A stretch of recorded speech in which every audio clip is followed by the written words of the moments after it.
जी हाँ, चिलम जोशी के लाश का एक बहुत ही खूबसूरत त्यौहार है और इसको ना लोग दूर दूर से देखने के लिए आते हैं। तो आजकल आप लोगों की भी छुट्टियां हैं, गर्मियां भी बहुत ज़्यादा हैं, तो आप इन इलाकों का दौरा करें, आपको मज़ा आएगा। वहाँ पर आपको बुलंद वाला पहाड़ भी मिलेंगे और पहाड़ों से गिरती हुई आबशारें भी मिलेंगी जो कि बहुत खूबसूरत लगते हैं। तो आपने इन गर्मियों की छुट्टियों को खूब एंजॉय करना है और ऐसे इलाकों का दौरा करना है, ठीक है?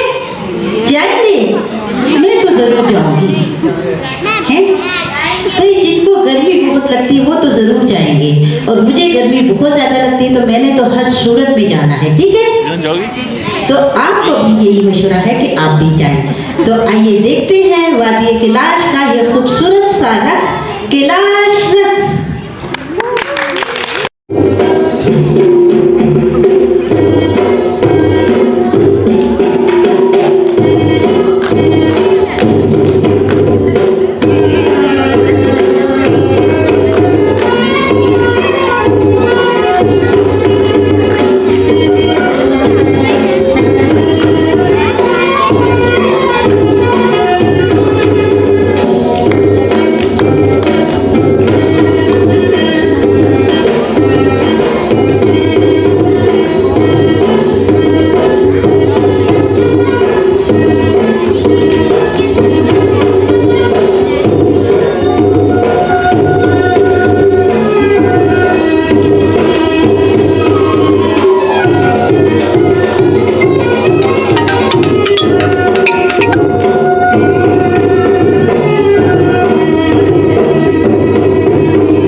खूबसूरत सा फोक डांस दिखा रही हूँ। तो आइए देखते हैं लेवा रक्स।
मौका आता है तो वो अपने जज्बात का इजहार सिंधी मधुर धुनों पर रक्स करके करते हैं। तो आपकी भरपूर तालियों में आता है सिंधी झूमर।